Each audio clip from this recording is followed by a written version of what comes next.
नमस्कार, मैं हूं मयूरी का और आप देख रहे हैं वीएनएम टीवी। वीएनएम टीवी के बुलेटिन में सभी व्यूअर्स का स्वागत है। देश, दुनिया और शहर जिलों की खबरों के साथ आइए नजर डालते हैं वीएनएम हेडलाइंस पर।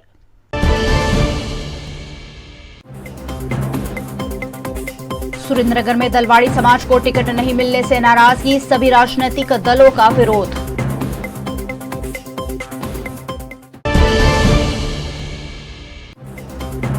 गुजरात में गर्माता जा रहा है विधानसभा का माहौल, भावनगर में मोदी केजरीवाल की आमने सामने नारेबाजी।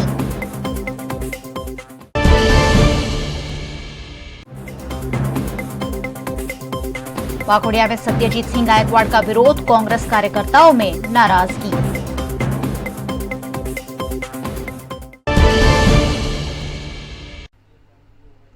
गुजरात के सुरेंद्रनगर में दलवाड़ी समाज के किसी भी प्रतिनिधि को भाजपा या कांग्रेस या अन्य दलों द्वारा टिकट नहीं दिए जाने से दलवाड़ी समाज में रोष का माहौल देखने मिल रहा है। गुजरात के सुरेंद्रनगर जिला की 5 विधानसभा में भारतीय जनता पार्टी ने उम्मीदवारों के नाम का ऐलान कर दिया है। सुरेंद्रनगर की 5 बैठकों पर उम्मीदवार घोषित कर दिए गए हैं। जिले की 5 विधानसभा सीट में से एक भी सीट पर दलवाड़ी समाज को टिकट नहीं मिलने से समाज के अग्रणी और कार्यकर्ताओं में रोष का माहौल है। टिकट आवंटन में अन्याय की शिकायत के साथ वढवाण सतवारा परा इलाके में समाज की बैठक आयोजित की गई, जिसमें भारतीय जनता पार्टी द्वारा दलवाड़ी समाज को अन्याय किया गया होने की चर्चा करते हुए निर्दलीय दावेदारी का मन बनाया गया। साथ ही दलवाड़ी समाज द्वारा विधानसभा चुनाव में भारतीय जनता पार्टी के खिलाफ वोटिंग करने का मन बनाया गया।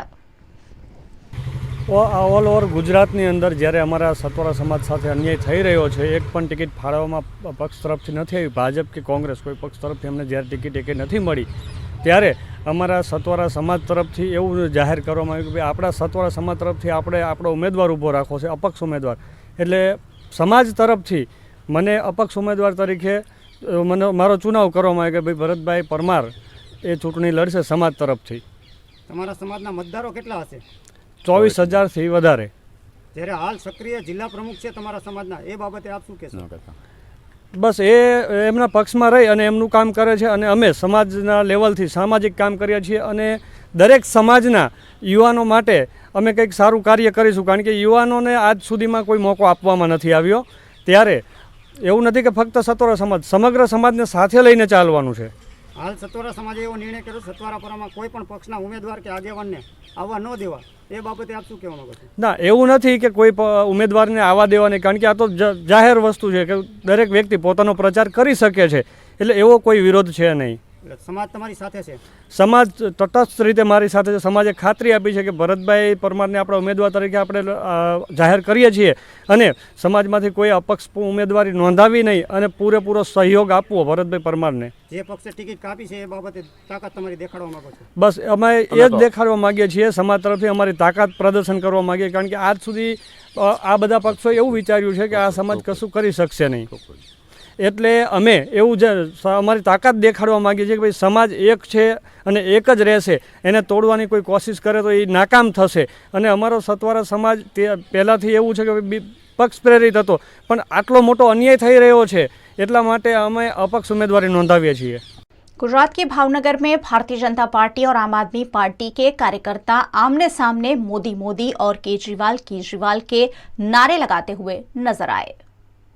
गुजरात में इन दिनों विधानसभा चुनाव 2022 की मौसम चल रही है। विधानसभा चुनाव 2022 को चंद ही दिन बचे हैं। ऐसे में जोरों शोरों से चुनाव प्रचार किया जा रहा है। सभी प्रत्याशी चुनाव प्रचार के लिए रैलियां निकाल रहे हैं, वहीं नामांकन प्रक्रिया भी जारी है। एक ऐसी ही नामांकन प्रक्रिया के दौरान भावनगर में भारतीय जनता पार्टी और आम आदमी पार्टी के कार्यकर्ताओं में घर्षण देखने मिला।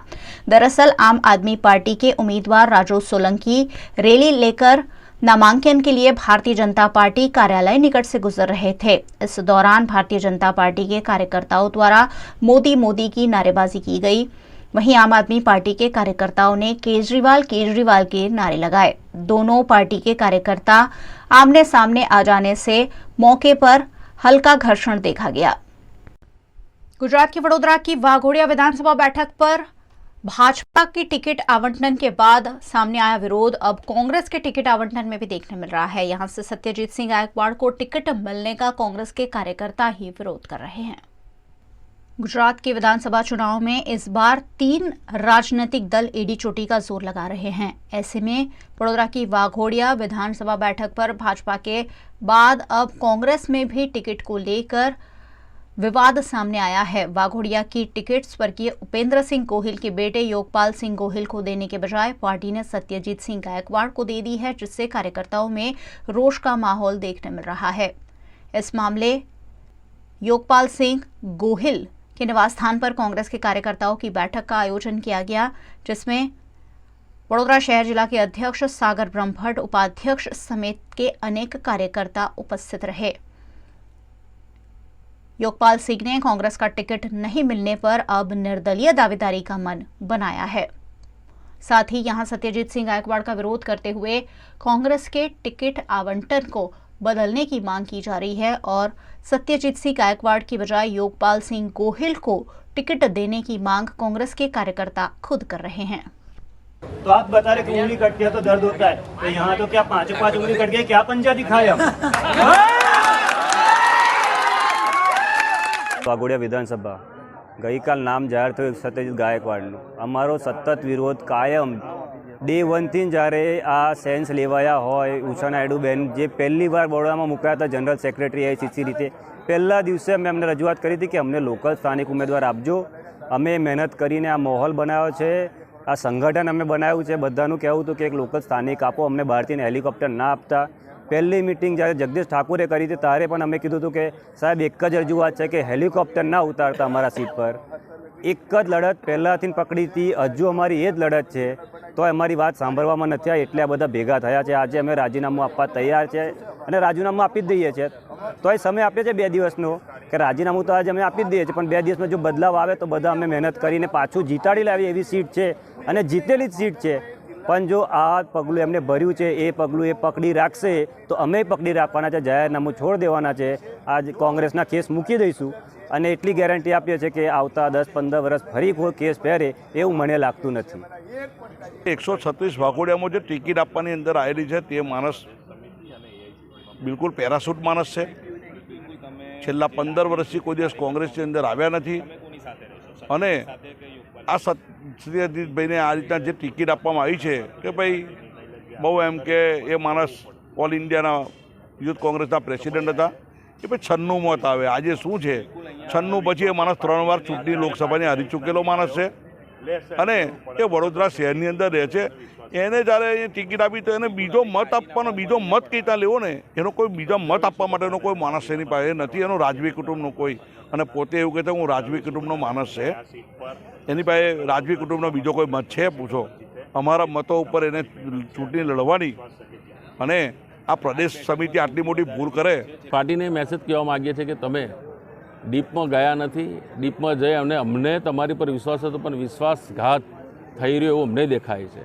જો વિશ્વાસઘાત ના કરવો હોય તો હજુ પણ 2 દિવસ છે, કોઈ યોગ્ય ઉમેદવાર અમારામાંથી એકને ટિકિટ આપી દેશો તો આ વાઘોડિયા વિધાનસભા અમે હજુ બી જંગી બહુમતીથી જીતવા જઈ રહ્યા છીએ। પરંતુ આ નિર્ણય જો યોગ્ય નહીં લેવાય તો આનું પરિણામ ભોગવવા માટે તૈયાર રહેવું પડશે। દરેક અમે સંગઠનના દરેક હોદ્દેદારો રાજીનામું આપી દઈશું। वडोदरा के कमाटी बाग में मॉर्निंग वॉक के लिए आने वाले मॉर्निंग वॉकर्स इन दिनों विश्वामित्री नदी में मरी हुई मछलियों से फैली बदबू से परेशान है। गुजरात के वडोदरा शहर में महाराजा सयाजीराव गायकवाड़ द्वारा ऐतिहासिक कमाटी बाग बनवाया गया था। इस कमाटी बाग के बीचों बीच से विश्वामित्री नदी गुजरती है। इन दिनों विश्वामित्री नदी में किसी वजह से मछलियों की बड़े संख्या में मौत हो रही है, जिसके चलते यहां आने वाले लोगों को बदबू का सामना करना पड़ रहा है। कमाटी बाग के झूलता पुल निकट मॉर्निंग वॉकर्स पिछले कई दिनों से बदबू की शिकायत कर रहे हैं। दरअसल मरी हुई मछलियों की बदबू से मॉर्निंग वॉकर्स की आवाजाही मुश्किल हो गई है। इस मामले वडोदरा महानगर पालिका को अवगत कराए जाने के बावजूद कोई ठोस कदम नहीं उठाए गए हैं। अपना स्वास्थ्य ठीक करने यहाँ आने वाले लोग गंदगी और बदबू से परेशान होने की शिकायत लेकर प्रशासन के खिलाफ नाराजगी जता रहे हैं। हम सयाजी बाग आए हैं और हर रोज़ यहाँ पे चलने के लिए आते हैं, तो अभी ये झूलते पुल के पास हमने देखा है कि मछली काफ़ी संख्या में मरी गई है और 2-3 दिन से मर गई है और बहुत बड़ी दुर्गंध आ रही है। हमारी मांग ऐसी है कि यहाँ पे पर्यावरण के त्वरित अच्छी एक्शन हो और यहाँ पे सफाई कामगिरी हो, जिससे जो जल तत्व है वो नाश नहीं हो। हम यहाँ हर रोज़ सुबह सैर करने आते हैं। यहाँ हम सयाजी बाग में, यहाँ झूलते पुल के नीचे हमने देखा कि काफ़ी सारी मछलियाँ मरी पड़ी है। शायद 2-3 दिन से हम ऑब्ज़र्व कर रहे हैं, पर इसकी वजह से बहुत सारी दुर्गंध आती है। हम चाहते हैं कि यहाँ पे कुछ एक्शन हो और इसको हटाया जाए। मतलब हम यहाँ सेहत के लिए आते हैं, तो हमारी सेहत पर ध्यान रख के ये बताने के लिए बस हम वीएमसी के माध्यम से हम बताना चाहते हैं कि यहाँ पे कुछ एक्शन लिया जाए। गुजरात के वडोदरा शहर में रेसकोर्स इलाके के प्लूटो अपार्टमेंट के सामने शाम होते ही खाने पीने के ठेले लग जाते हैं, जहां होने वाली भीड़ से स्थानीय निवासियों को दिक्कतों का सामना करना पड़ रहा है। गुजरात के वडोदरा शहर में रेसकोर्स निकट प्लूटो अपार्टमेंट है। यहां सामने ही वडोदरा का सबसे लंबा फ्लाईओवर ब्रिज बन रहा है। इस ब्रिज के नीचे ही रात होते होते तरह तरह की खाने पीने के ठेले लगा दिए जाते हैं, जिससे ट्रैफिक जैम तो होता ही है, साथ ही अवैध गतिविधियां भी बढ़ रही है। लेकिन इस मामले महानगर पालिका या पुलिस कोई ठोस कार्यवाही नहीं कर रही है। दरअसल रेसकोर्स के गेंडा सर्कल से फ्लाईओवर ब्रिज का काम जारी है। ब्रिज के नीचे ही रात होते होते ही तरह तरह के ठेले लगा दिए जाते हैं, जहां चाय नाश्ते के लिए बड़ी संख्या में लोग भी देर रात तक जमा रहते हैं। ऐसे में यहां के प्लूटो अपार्टमेंट में रहने वाले लोगों को कई बार अपने अपार्टमेंट से बाहर निकलना भी प्लूटो अपार्टमेंट के लोगों के लिए कई बार यहां से अपने खुद के अपार्टमेंट से बाहर निकलना भी मुश्किल हो जाता है। मामले की शिकायत बार बार पुलिस और प्रशासन से की गई है, लेकिन कोई ठोस कार्यवाही नहीं की जा रही है। इतनी देर रात तक ठेले चलाने की इजाजत कौन देता है, ये भी एक बड़ा जांच का विषय है। वडोदरा की शहरवाड़ी विधानसभा से लगातार दूसरी बार चुनाव लड़ रही मनीषा वकील ने भारतीय जनता पार्टी के नेताओं की मौजूदगी में नामांकन दर्ज कराया है। गुजरात की कैबिनेट मंत्री रही मनीषा वकील फिर एक बार वडोदरा की शहरवाड़ी विधानसभा से दावेदारी कर रही हैं। भारतीय जनता पार्टी का मैंडेट मिलने पर मनीषा वकील ने आज भाजपा के नेताओं, कार्यकर्ताओं और समर्थकों की उपस्थिति में अपना नामांकन दर्ज कराया है। इस मौके पर एक भव्य रैली का आयोजन किया गया, जिसमें वडोदरा की सांसद रंजनबेन भट्ट, वडोदरा महानगर पालिका के मेयर केयू रोकड़िया, वडोदरा भाजपा के अध्यक्ष डॉक्टर विजय शाह समेत के भारतीय जनता पार्टी के नेताओं और कार्यकर्ताओं की बड़ी संख्या में उपस्थिति रही। मनीषा वकील लगातार दूसरी बार भारतीय जनता पार्टी को शहरवाड़ी विधानसभा की सीट जीतकर देने का दावा कर रही हैं।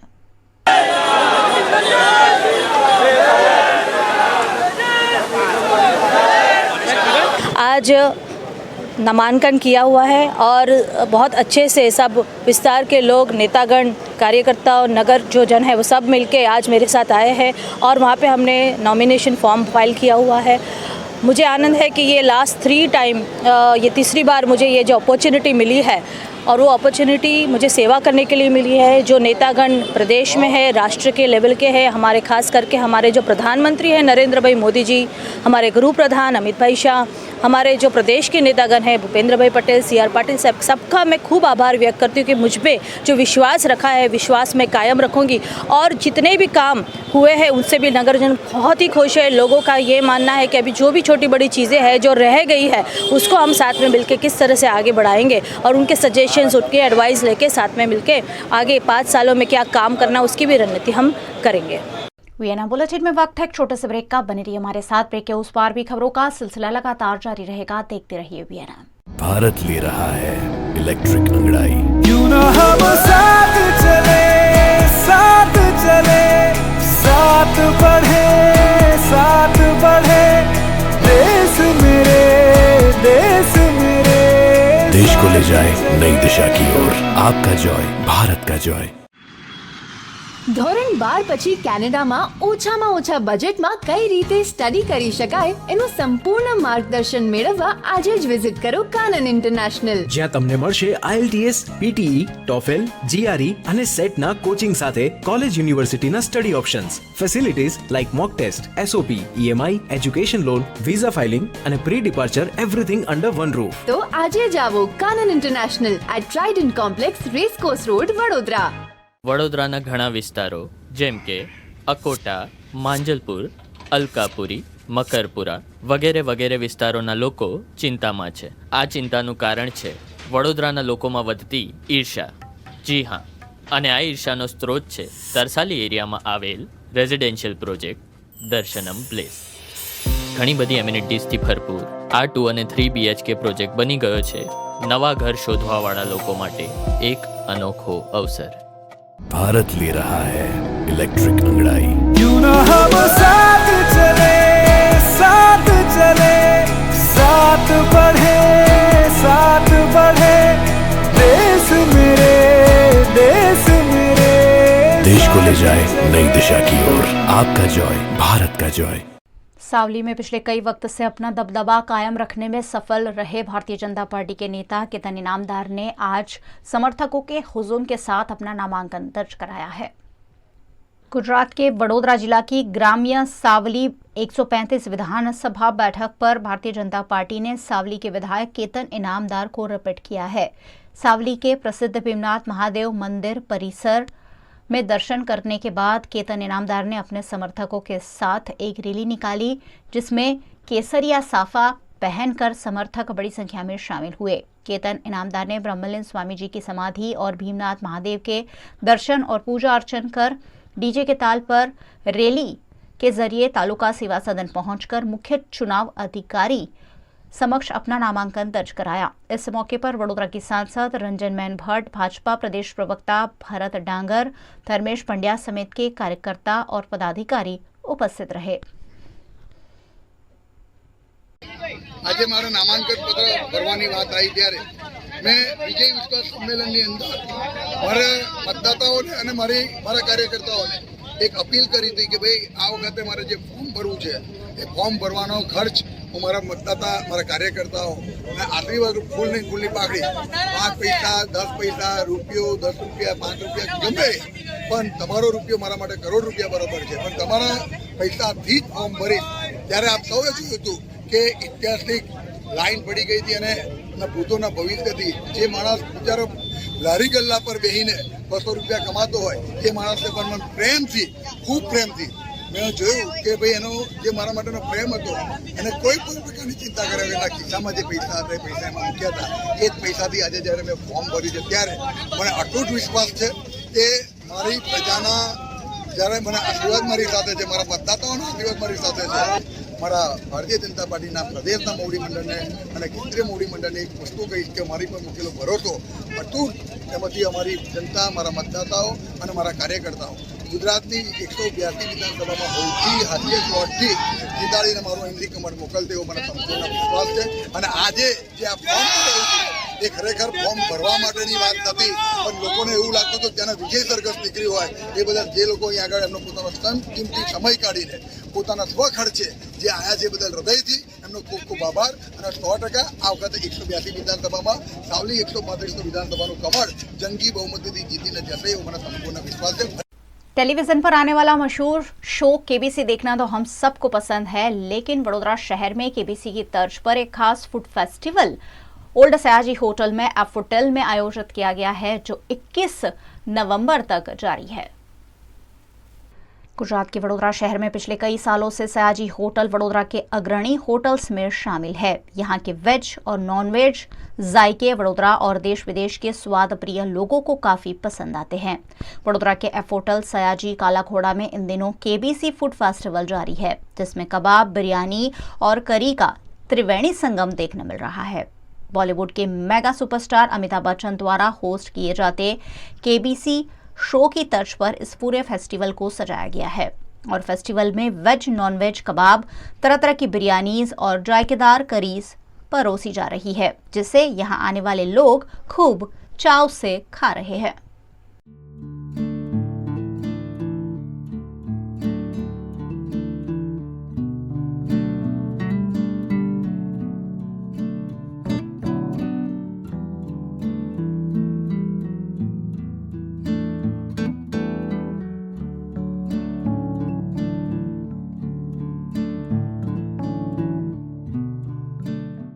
फर्स्ट ऑफ ऑल इसका डेकोरेशन बहुत बढ़िया है और इसका खाना वो बहुत बढ़िया है और ये स्पेशली जो है केबीसी फूड फेस्टिवल है उसमें जो कबाब है वो बहुत बढ़िया है टेस्ट में और यहाँ के वेटर और सब कुछ देने की जो वो है वो बहुत बढ़िया है. और इससे अच्छा कि हमको यहाँ का एटमॉस्फेयर बहुत बढ़िया लगा।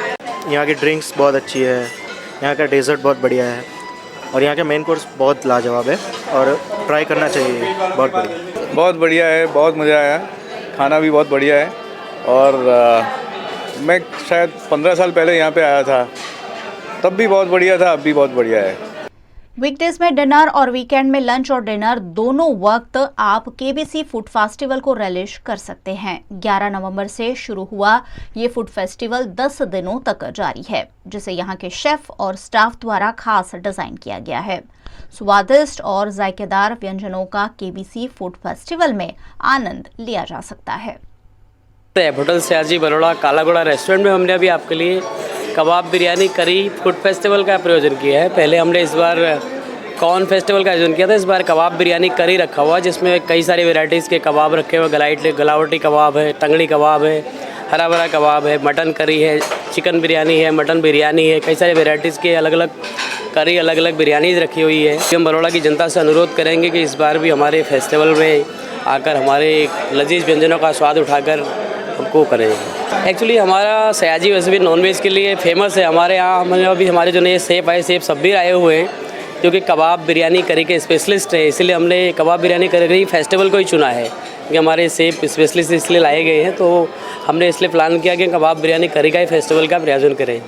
हमने बिरयानी कबाब करी सर स्टार्टर रखा है। इसमें मेन कोर्स में चिकन है, मटन है, 2 जात का बिरयानी, कच्चे गोश्त का बिरयानी है, चिकन बिरयानी दम वाला बिरयानी है, फिश है, चिकन है, मटन है और ये वेराइटी अलग अलग वेराइटी हम फेस्टिवल करते रहते हैं। बड़ौदा वासी के लिए नॉनवेज सयाजी बहुत मशहूर है, इसलिए नॉनवेज काफ़ी नया चेंज करते रहते। नया फेस्टिवल बिरयानी कबाब करी का लेके आए हम बड़ौदा वासी के लिए।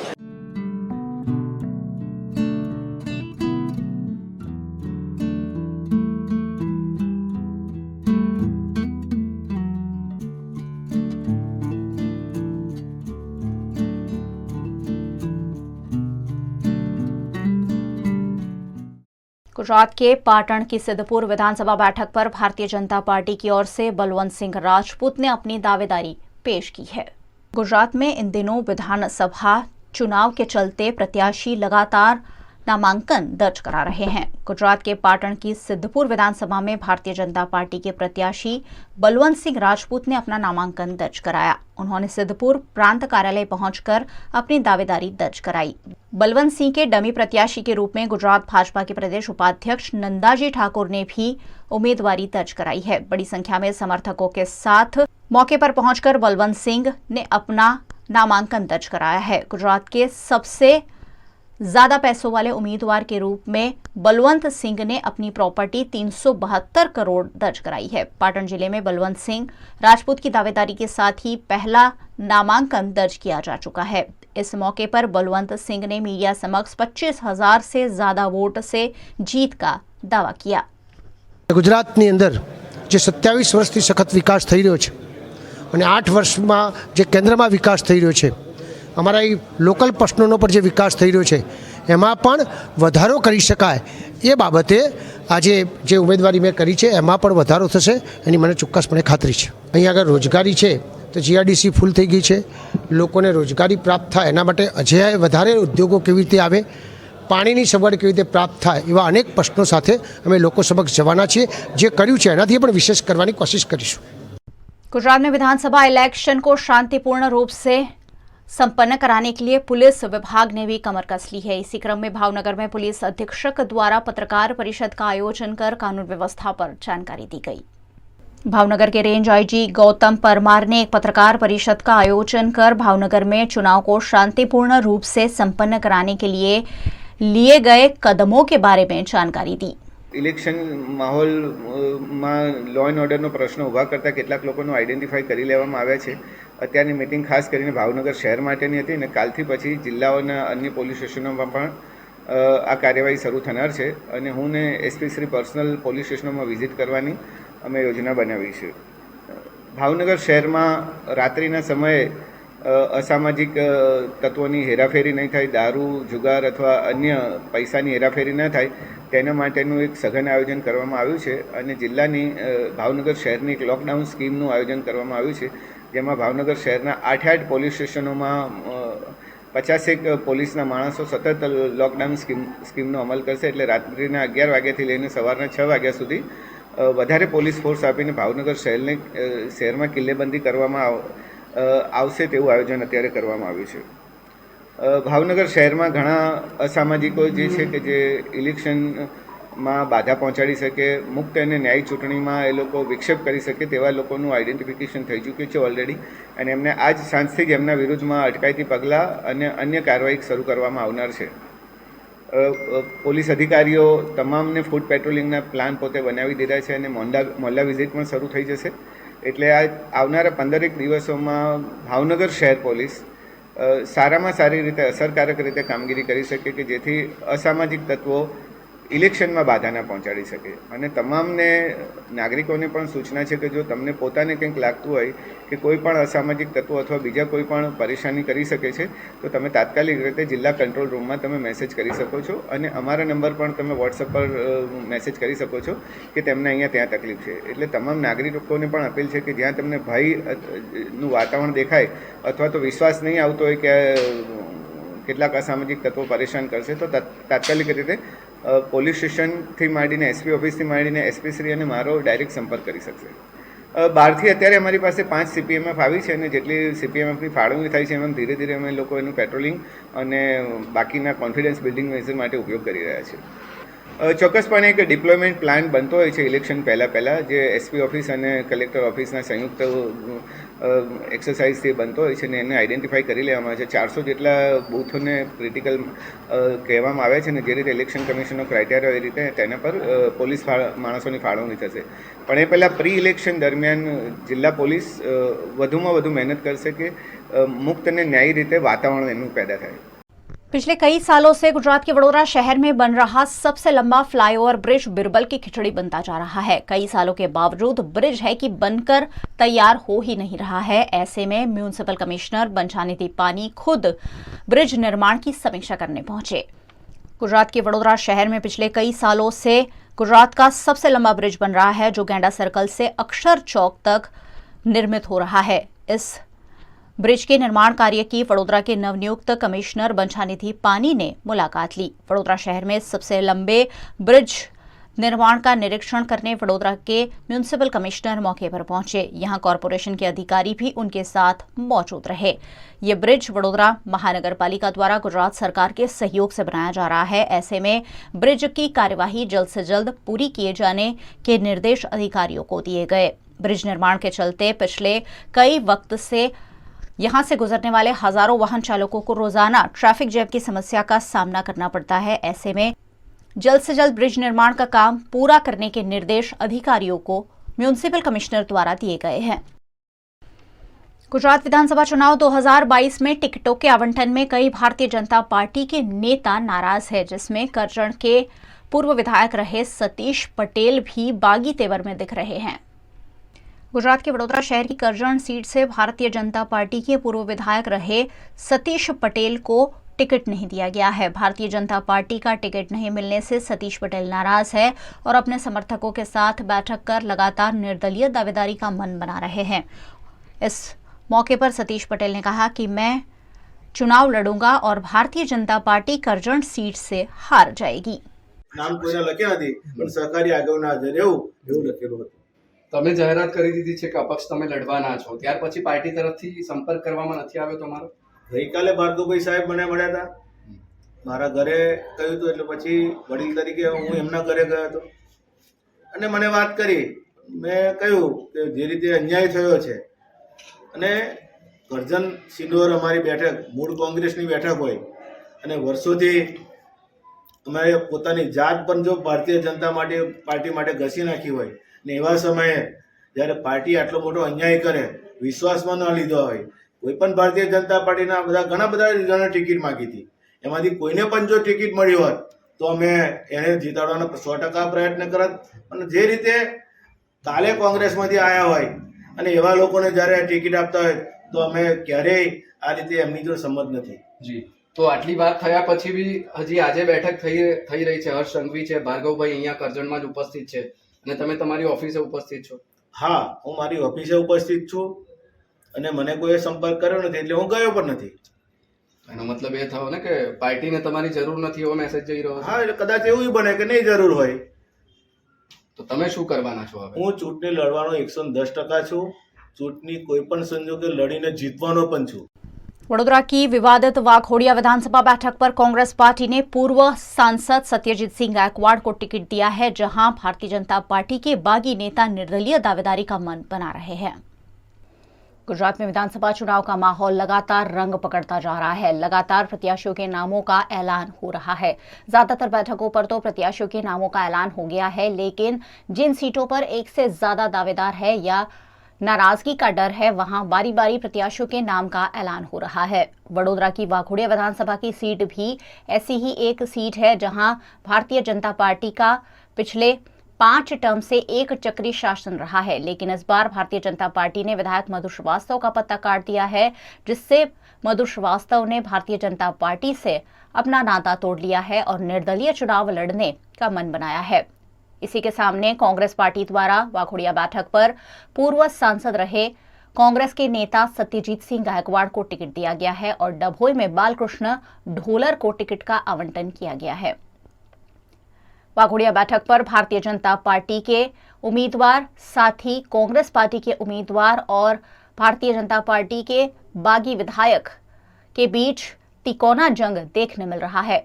सत्यजीत सिंह गायकवाड़ को कांग्रेस का टिकट मिलने पर वाघोड़िया में कांग्रेस के कार्यकर्ताओं द्वारा उनका विरोध भी किया गया। उनका कहना था कि आयाती उम्मीदवार को कांग्रेस ने इस बार टिकट दे दिया है। वहीं सत्यजीत सिंह गायकवाड़ ने कहा कि मधु श्रीवास्तव और धर्मेंद्र सिंह वाघेला भारतीय जनता पार्टी के होने के बावजूद निर्दलीय चुनाव लड़ रहे हैं। ऐसे में सीधा फायदा यहां कांग्रेस को हो सकता है।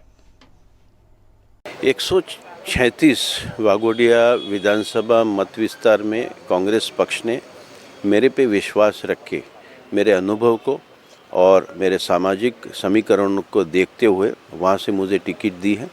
इस इलाके से मैं 4 बार लोकसभा लड़ा हूँ और जब भी मैं इस इलाके से चुनाव लड़ा हूँ, मुझे वाघोड़िया और वडोदरा ग्राम की जनता ने बहुत वोटों से जिताया है।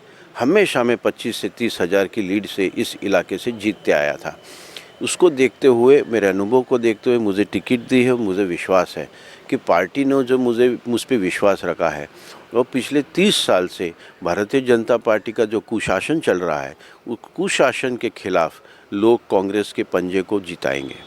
वडोदरा तालुका से कनुभाई पुंजा, फिर तुम्हारे राजू मास्टर और योगपाल सिंह ने टिकट मांगी है और ये भी कांग्रेस के कट्टर समर्थक हैं, कांग्रेस को दिशा देने वाले लोग हैं।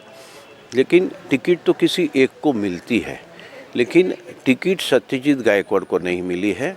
टिकट मिली है कांग्रेस के पंजे को। पंजा हमारा निशान है, मेरा तो सिर्फ नाम है। इस चुनाव में अगर जीतेगा तो कांग्रेस का चिन्ह पंजा जीतेगा। ये नाराज़गी अगर उनको भी टिकट मिलती तो मैं उनके साथ खड़ा रह के पंजे को जिताता।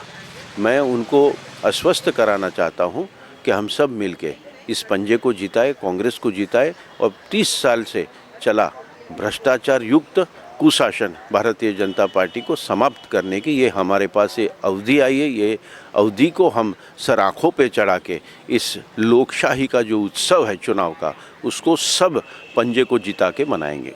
इस चुनावी जंग में जो मुकाबला कांग्रेस का होगा वो भारतीय जनता पार्टी से होगा और भारतीय जनता पार्टी से विमुख होके धर्मेंद्र सिंह वाघेला और मधु श्रीवास्तव अगर चुनाव लड़ेंगे तो यकीनन ये कांग्रेस को फायदा होगा। गुजरात के वडोदरा की डभोई बैठक पर कांग्रेस पार्टी द्वारा बालकृष्ण पटेल के नाम का ऐलान किया गया है। बालकृष्ण पटेल ने अपने समर्थकों के साथ आज नामांकन दर्ज करा दिया है। गुजरात के वडोदरा की डभोई विधानसभा बैठक से बीती रात बालकृष्ण पटेल के नाम का ऐलान किया गया है। ऐलान के साथ ही डभोई विधानसभा 140 के कांग्रेस प्रत्याशी बालकृष्ण पटेल ने माताजी के मंदिर में दर्शन कर अपने समर्थकों के साथ एक भव्य रैली निकाली और तालुका सेवा सदन पहुंचकर प्रांत अधिकारी समक्ष अपना नामांकन दर्ज कराया है। इस रैली में बड़ी संख्या में उनके समर्थक शामिल हुए। डभोई विधानसभा बैठक पर कांग्रेस के सहकारी क्षेत्र के मजबूत अग्रणी माने जाते बालकृष्ण पटेल को चुनाव मैदान में उतारा गया है। इस मौके पर तालुका कांग्रेस अध्यक्ष भूपेंद्र पटेल, सुधीर बारोट, चंद्रकांत श्रीवास्तव समेत के कांग्रेस के नेताओं की उपस्थिति रही। ડભોઈ 140 કોંગ્રેસ સમિતિ દ્વારા મારી ઉમેદવારી પત્ર નોંધાવેલી છે। જે ઉમેદવારી પત્ર ભરવા માટે મા ગઢ ભવાનીના આશીર્વાદ અને માતાજીને વિનંતી કરીને અને માતાજીના સહયોગ સાથે આજે ફોર્મ ભરેલું છે અને તમામ મારા સ્વયંસેવકો કહો કે મારા સ્વેચ્છકો કહો એ સર્વે મારી સાથે પધારેલા હતા અને મેં સાથે આજે ફોર્મ ભરેલું છે। જનતામાં કયા પ્રશ્નોને લઈને આવે આગળ વિકાસ? જનતાના પ્રશ્નો તો મારા 5 વર્ષનો ઇતિહાસ એમને ખબર જ છે। હું જનતાની સાથે રહેલો છું, ડભોઈનો સ્થાનિક છું અને ખેડૂત પુત્ર હોવાથી ખેતી જાતે કરું છું એટલે મને ખેતીના પણ ખૂબ બહોળો અનુભવ છે। એ જનતાને હું શેર કરી રહ્યો છું। ખેતી સિવાય અન્ય પ્રશ્નોનું પણ નિરાકરણ આપના આવ્યા પછી આવશે કે કેમ? ખેતી સિવાય અન્ય પ્રશ્નોનું મેં છેલ્લા 5 વર્ષમાં કરેલું છે કામગીરી અને હું ખૂબ અનુભવી એટલા માટે છું કે સ્થાનિક હોવાથી ને એમના જે કંઈ નાના મોટા પ્રશ્નો હોય તે હું સમજી શકતો હોય છે ને ગામડાનો રહેવાસી છું એટલે એના લીધે મને વિશેષ માહિતી ગામડાની પણ છે। ગામડાની શું તકલીફ હોય છે, શું મુશ્કેલી હોય છે અને ગામડાની હમદર્દી પણ મારી સાથે હોય એટલે મને આ બાબતનો गौरव છે। गुजरात में विधानसभा चुनाव के माहौल के बीच आम आदमी पार्टी के नेता भरत सोंदरवा ने भारतीय जनता पार्टी पर घोटाले के आरोप लगाए हैं और दलित नेताओं को आम आदमी पार्टी में जुड़ने का न्योता दिया है।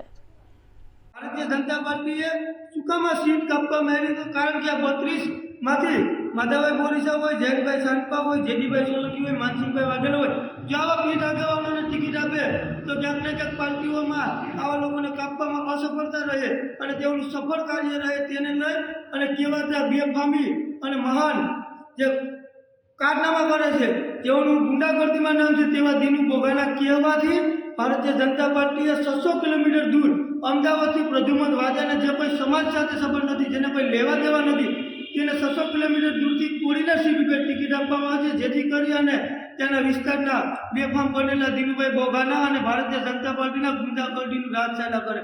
જો આવા નેતાઓને આવા કાર્યકરોને આગળ મોકલે તો ભારતીય जनता પાર્ટીની ગુંડાગર્દી ચાલે નથી। એટલા નેતાઓની ટિકિટ કાપી છતાં પણ બોલી નથી શકતા ત્યારે દુઃખ સાથે કહેવું પડે છે આવા નેતાઓને કે તમને આમ આદમીના કાર્યકર તરીકે, આમ આદમીના એક યુવા ચહેરા તરીકે હું તમને અહીંથી ઓફર કરું છું આ પત્રકાર પરિષદના માધ્યમથી કે આમ આદમી પાર્ટીમાં તમે આવતા રહ્યો। નવો વિકલ્પ છે, ડૉક્ટર બાબા સાહેબ આંબેડકરની વિચારધારા સાથે અને મહાપુરુષની વિચારધારા સાથે ચાલે છે। જો તમારી રીતે ક્યાંય ને ક્યાંય ભારતીય जनता પાર્ટીની સામે ન મોં ખોલી શકતા હોય તો તમારે ઘેરે બેસી જવું જોઈએ અને હું તો તમને આ પત્રકાર પરિષદના માધ્યમથી ખુલ્લી ઓફર કરું છું કે આમ આદમી પાર્ટીમાં આવતા રહ્યો। વડીલ તરીકે હું તમારી રીસો બેસી અને તમને ક્યાંક ને ક્યાંક આમ આદમી પાર્ટીમાં સારું સ્થાન અપાઈશું।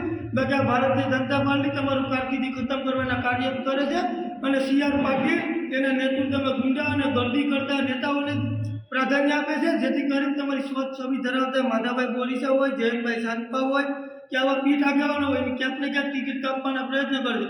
અમે આ વખતે નિર્ણય લીધો છે નેવાસી માંગરોળ માળિયા વિધાનસભાની અંદર 19,000 દલિત સમાજના मतदारोમાંથી ક્યાંય પણ દલિત સમાજના એક પણ આગેવાનોને પ્રવેશ આપવામાં નહીં આવે તેની માટે અમારી ટીમ દ્વારા ગામડે ગામડે બેનરો લગાડી દેવામાં આવે છે। કોઈ પણ આવી હિંમત ન કરે। दोहा के जरिए खास संदेश देने वाले कबीर के उपदेश को युवा पीढ़ी तक पहुंचाने के लिए एक खास किताब कहत कबीर विचार लिखी गई है जिसका विमोचन वडोदरा की एमएस यूनिवर्सिटी में किया गया।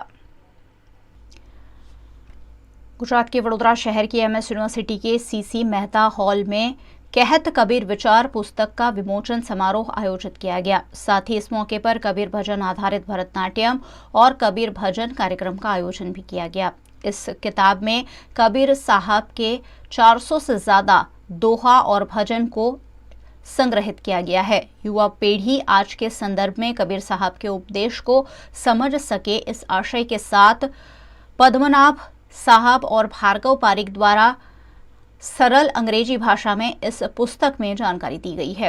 इस मौके पर पद्म विभूषण लॉर्ड भिखू पारेख, पद्मश्री सितांशु मेहता, जीएसटी विभाग के जॉइंट कमिश्नर मिलिंद कावटकर समेत के अग्रणियों की उपस्थिति रही।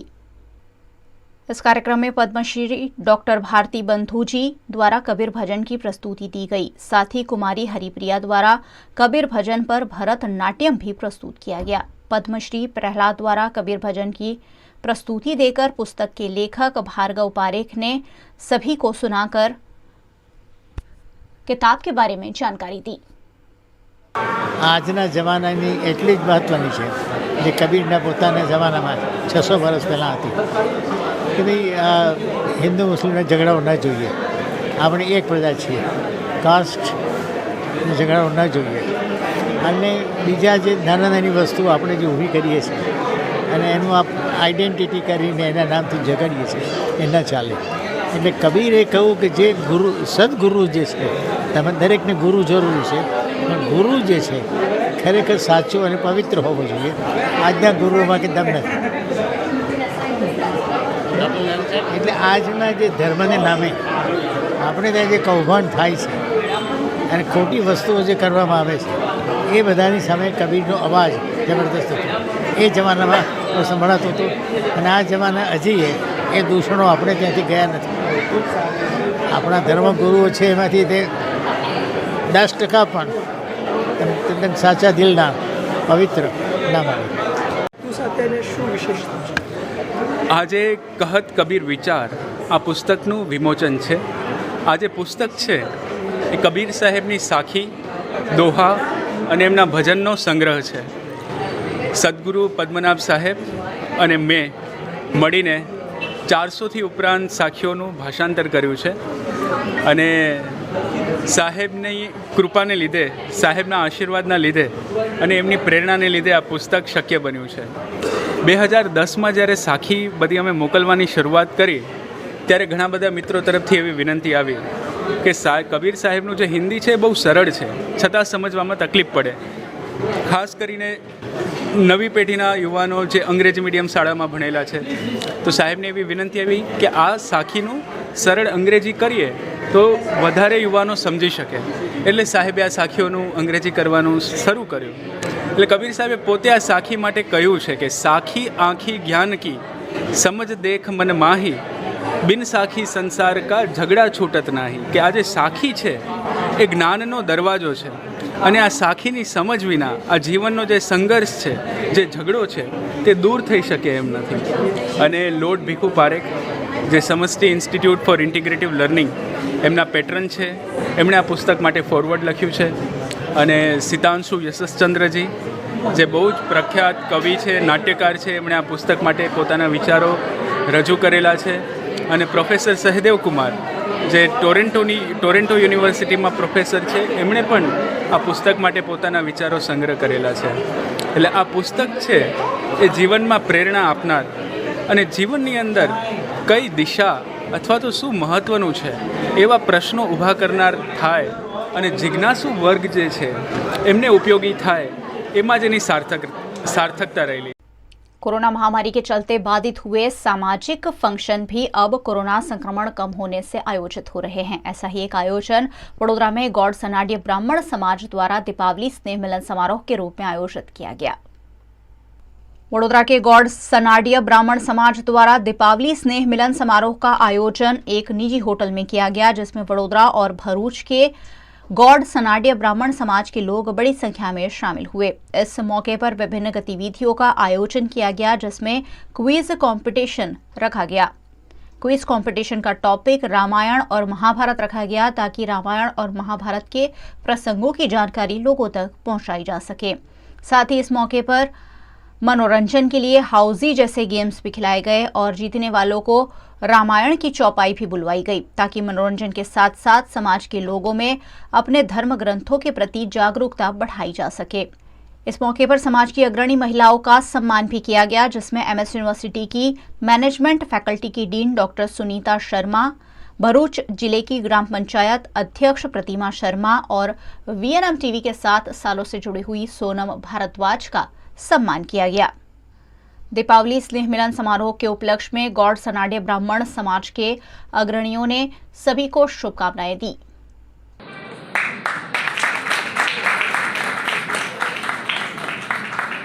बड़ौदा आई तो मुझे वीएनएम परिवार मिला। मैंने 2005 में ही वीएनएम ज्वाइन कर लिया था। वीएनएम न्यूज़ चैनल में मैं as a VNM news presenter काम करती हूँ। और उसी के साथ मुझे एक और परिवार मिला, वो था ब्राह्मण समाज। आप सभी लोगों से मिलकर मुझे कोई फ्रेंड मिला, कोई बड़ा, कोई अंकल के रूप में, कोई चाचा के रूप में, इतने सारे रिश्ते मिले जो पीछे छोड़ के आई थी कई रिश्ते, वो आप लोगों ने कहीं ना कहीं कंप्लीट किए। उसके लिए मैं Archana aunty, Subodh uncle, Harish uncle, शायद नाम गिनाने लगूंगी तो बहुत कम पड़ जाएंगे। आप सभी का तहे दिल से शुक्रिया। मुझे बहुत सारी फ्रेंड्स मिली तो उनका भी बहुत बहुत शुक्रिया। एक पूरा परिवार मुझे यहाँ पर मिला। हर साल की तरह इस साल भी ये हमारा कार्यक्रम हुआ है। स्नेह मिलन समारोह है दिवाली के बाद। जैसा तुलसीदास जी ने रामायण में लिखा है, हर जगह लिखा है कि सत्संग का बहुत महत्व है। बिनु सत्संग विवेक ना होई। तो हम लोगों को जो ज्ञान होता है, सत्संग का बहुत महत्व है। और इन सम्मेलन के कारण हम सब लोग मिलते हैं, एक दूसरे परामर्श करते हैं और सबको उसका लाभ मिलता है। आज का बहुत ही सुंदर कार्यक्रम हुआ। हमारे प्रेसिडेंट शर्मा जी, पूरी टीम ने बहुत मेहनत की, उनके प्रयत्न सराहनीय हैं। और दिवाली की सबको बहुत बहुत शुभकामनाएं। इस तरह के कार्यक्रम और करते रहेंगे। हमारी सोनल बहन स्पेशली हमारे ब्राह्मण समाज से भी है और चैनल की से भी जुड़ी हुई हैं। हमको डबल लाभ मिलता है। सोनल बहन का सहयोग इसी तरह बना रहे, हमारी यही अपेक्षा है, ईश्वर से यही प्रार्थना है। भरूच से आया हूँ। डॉक्टर शर्मा जी ने मुझे आदेश दिया कि दीपावली के बाद हम लोग मिल नहीं पाए तो एक बार मिलते हैं। हाँ, बड़ौदा का जो ब्रह्म समाज है वो हर साल काफ़ी सांस्कृतिक कार्यक्रम करते रहते हैं और इस बहाने हम सभी ब्राह्मण लोग, ब्रह्म समाज के लोग मिलते रहते हैं साल में 2-3 बार। काफ़ी अच्छा लगता है क्योंकि हर व्यक्ति अपने अपने कार्य में व्यस्त होता है। कम से कम इस बहाने हम लोग मिलते हैं। और आज का जो कार्यक्रम है डॉक्टर शर्मा साहब ने बहुत ही अच्छा, बहुत ही सुचारू रूप से चलाया। इसमें जो क्विज वगैरह जो की गई, उनसे मुझे भी काफ़ी चीज़ें जानने को मिली जो मुझे पता नहीं थी। तो इसी तरह के कार्यक्रम होते रहें। और मेरी तो हमारे ब्रह्म समाज के भाइयों से ये प्रार्थना है कि जो छोटे छोटे बच्चे हैं, नवयुवान हैं, उनको ज़रूर इस कार्यक्रम में लेके आएँ, क्योंकि शायद ये आने वाली पीढ़ी हमारी संस्कृति से अलग होती जा रही है। हमें इसे वापस जोड़ने की ज़रूरत है। तो मेरी आप सभी लोगों से विनती है कि इस तरह के कार्यक्रम करते रहिए। मैं इस समाज के शुरू से ही जुड़ा हुआ हूँ। इसमें बहुत सारे समाज के लोग सदस्य हैं जो कि एक्टिवली इसमें पार्टिसिपेट करते हैं। आज हमने दिवाली के बाद का एक मिलन समारोह रखा है, इसमें बड़ी संख्या में सदस्य आए हैं। पुरुष, महिलाएं, बच्चे, सब ने बहुत ही उत्साह के साथ पार्टिसिपेट किया है। आज हमने कुछ नए प्रोग्राम भी रखे हैं, जैसे कि रामायण पे आधारित एक तंबोला प्रोग्राम कर रखा है या हौजी है, जिसमें कि सब रामायण की चौपाई है वो बोलते हैं। एक क्विज भी रखा है जो रामायण, महाभारत और जनरल नॉलेज के ऊपर था, जिसमें बहुत नई नई बातें लोगों को सीखने को मिली है। दीपावली मिलन का समारोह का आयोजन किया गया है और आज के आयोजन जो है 2-3 साल के बाद हो रहा है। कोरोना का बहुत प्रकोप रहा, जिसके कारण सब लोग मिलने के लिए एक दूसरे से काफ़ी उतावल थे और सब लोग इसलिए आज मिले हैं। और प्रोग्राम का जो आयोजन है उसमें बहुत सारी चीज़ों का समावेश किया गया है, जैसे कि म्यूज़िक है और क्विज़ का प्रोग्राम है, जो कि आज वो प्राचीन जो अपने ग्रंथ हैं महाभारत और रामायण, उसके ऊपर क्विज़ रखा गया है, जिससे बच्चों का थोड़ा ज्ञानवर्धन हो। और इसके अलावा जो क्विज़ भी रखा गया वो एक जो इसके बाद तंबोला भी रखा गया, वो भी एक नए तरीके से रखा गया है, जिसमें रामायण की चौपाइयों को गा के उस तंबोला को पूरा किया गया है। वो बहुत ही इंटरेस्टिंग था। और इस सब का जो हम लोग का इतने दिन से जो मिलने की इच्छा थी, वो फेलोशिप आज हमारी बहुत खुश मिजाजी से पूरी हो रही है। गुजरात की नांदोद विधानसभा से भारतीय जनता पार्टी की प्रत्याशी दर्शना देशमुख ने अपना नामांकन दर्ज कराया है। गुजरात में विधानसभा के चुनाव प्रस्तावित है। विधानसभा चुनाव के लिए पहले चरण की बैठकों के लिए नामांकन का आज आखिरी दिन रहा। इस मौके पर नांदोद विधानसभा बैठक से भारतीय जनता पार्टी की महिला प्रत्याशी डॉक्टर दर्शना देशमुख ने एक भव्य रैली निकालकर नामांकन दर्ज कराया। उन्होंने माताजी के मंदिर में आशीर्वाद लेकर समर्थकों के साथ प्रांत कार्यालय पहुंचकर अपना नामांकन दर्ज किया। इस मौके पर दर्शना देशमुख ने कहा कि संगठन की शक्ति और नांदोद विधानसभा की जनता का विश्वास उनके साथ है और वो बड़ी बहुमत से जीतकर भारतीय जनता पार्टी को ये सीट भेंट करेंगी। इस मौके पर भाजपा के पूर्व विधायक और फिलहाल निर्दलीय दावेदारी कर रहे हर्षद वसावा के बारे में सवाल पूछे जाने पर उन्होंने कहा कि भाजपा को किसी की निर्दलीय दावेदारी से कोई नुकसान नहीं होगा।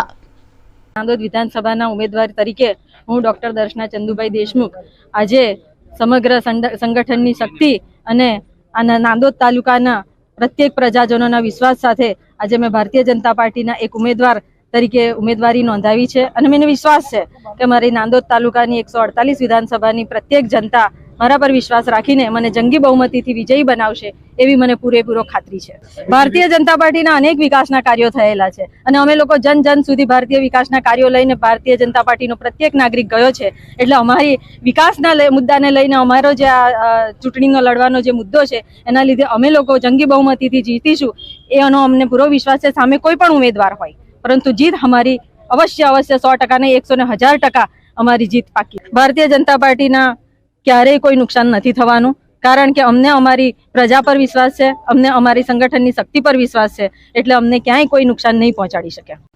देश भर में कुरियर की सर्विस देने वाले मारुति कुरियर सेवा को 36 साल पूरे हो गए हैं, जिसका वडोदरा में जश्न मनाया गया।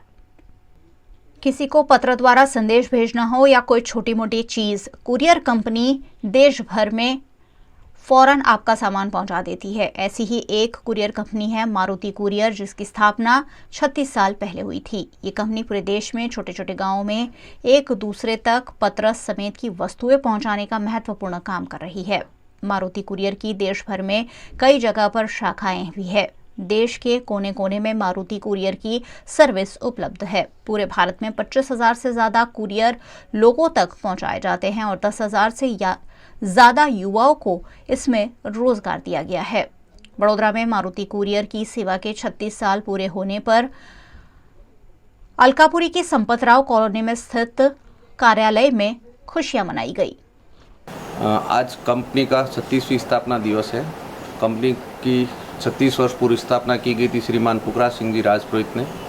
आज कंपनी को पूरे 36 वर्ष हो गए हैं और अपने कुरियर इंडस्ट्रीज में बेहतरीन सेवाएं देती आई है। कंपनी आगे भी देती रहेगी।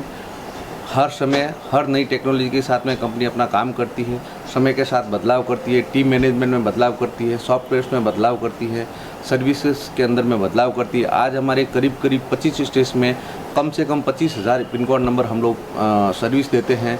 2,000 के समथिंग कंपनी के आउटलेट्स हैं। 10 से 15,000 लोग कंपनी में काम कर रहे हैं और आने वाले समय में भी नई टेक्नोलॉजी के साथ में भी कंपनी अभी नया अपना सॉफ्टवेयर लॉन्च कर रही है, जिसके अंदर हमारा पूरा फोकस रहेगा पेंडिंग। कोई भी सिस्टम डिलीवरी नहीं हुआ उसके ऊपर हमारा फोकस रहेगा। कोई भी कारणवश कभी क्या कुरियर के अंदर पैकेट ना मिलना तो उसको भी हम एक पेंडिंग के रूप में लेंगे। मतलब तरह तरह के नए फ्यूचरों के साथ हम लोग काम कर रहे हैं। कंपनी के हर टीम अपनी जगह पर अपना योगदान दे रही है और बड़ौदा के अंदर मेरे पास में करीब 50 के ऊपर हमारे लोकल फ्रेंचाइजी है। सभी फ्रेंचाइजियों का हमें बहुत अच्छा सहयोग मिलता है और यहाँ के लोकल्स हमारे कस्टमर है जो ऑल ओवर इंडिया में जो कई दशकों से साथ कंपनी के साथ जुड़े हुए। मैं उन सभी कस्टमरों का तहे दिल से हार्दिक अभिनंदन करूँगा, वंदन करूँगा, जो जिन्होंने कई दशकों से कंपनी के ऊपर पूरा विश्वास रखा और अपना बिजनेस हमारे साथ में किया है। ऐसी बहुत सारे क्लाइंट्स है जैसे एक्सिस बैंक है, कोटक महिंद्रा बैंक है, CMS है। हमारे बहुत सारे कॉर्पोरेट क्लाइंट है जो पिछले कई दशकों से कंपनी के साथ में काम कर रहे हैं और आगे हमें विश्वास है वो आगे भी काम करते रहेंगे। इस तरीके से ये कंपनी पूरे एक परिवार के साथ में संयुक्त परिवार जैसे रहते हैं और सबका एक साथ में काम किया जाता है और बहुत ही अच्छे और अनुभवी लोगों के साथ में यह काम है। कंपनी के पास में 35-37 साल का अनुभव है, उसके साथ में टीम मैनेजमेंट है और हर समय नए युवाओं को रोज़गार देने का काम करती हैं। आज हम हर गांव क्षेत्र में पहुंचते हैं और नए बंदों युवाओं को ये रोज़गार के लिए ये एक विकल्प है और उनके लिए एक संकल्प भी है कि हमें अच्छी सेवा देनी है। हमारा सिर्फ और सिर्फ कार्य रहता है सेवा सेवा का जहाँ शब्द आता है वहाँ पर हर आदमी को उसका अनुभव होना चाहिए कि सेवा क्या है। तो जो भी काम करते हैं, हम बिज़नेस भी करते हैं लेकिन बिज़नेस के साथ में हमारा नाम रहता है सेवा। तो हम सेवा एक अच्छी तरह से देना चाहते हैं और अच्छी तरह से देते रहेंगे। यही आशा और विश्वास के साथ सभी का मैं पुनः हार्दिक अभिनंदन करता हूँ। कस्टमर्स, हमारे स्टाफ, हमारे फ्रेंचाइजी सभी का तहे दिल से अभिनंदन और वंदन करता हूँ। आपने जो आशा और अपेक्षाएं रखी है, हम उस आशा और अपेक्षाओं पर, विश्वास पर खरे उतरेंगे। इसी के साथ जय मारुति, विजय मारुति। कलानगरी वडोदरा के सीनियर आर्टिस्ट को प्लेटफॉर्म देने के लिए और उनकी कला को सम्मानित करने के लिए सर्जन आर्ट गैलरी में एक खास एग्जीबिशन आयोजित किया गया। गुजरात का वडोदरा शहर यानी कला और कलाकारों की नगरी, यहाँ हर क्षेत्र के कलाकार देखने मिलते हैं। कुछ ऐसे ही 34 वरिष्ठ कलाकारों की कृतियों का संगम वडोदरा की सर्जन आर्ट गैलरी में संजोया गया। Variegated blossoms, reflection of the early decades of the Baroda fine arts के रूप में आयोजित इस एग्जीबिशन में 34 सीनियर आर्टिस्ट ने अपनी अपनी कृतियों को बखूबी पेश किया। इन पेंटिंग्स को अद्भुत रूप से सर्जन आर्ट गैलरी में सजाया गया, जिसे देखने का वडोदरा शहर के लोगों ने 2 दिनों तक लाभ लिया।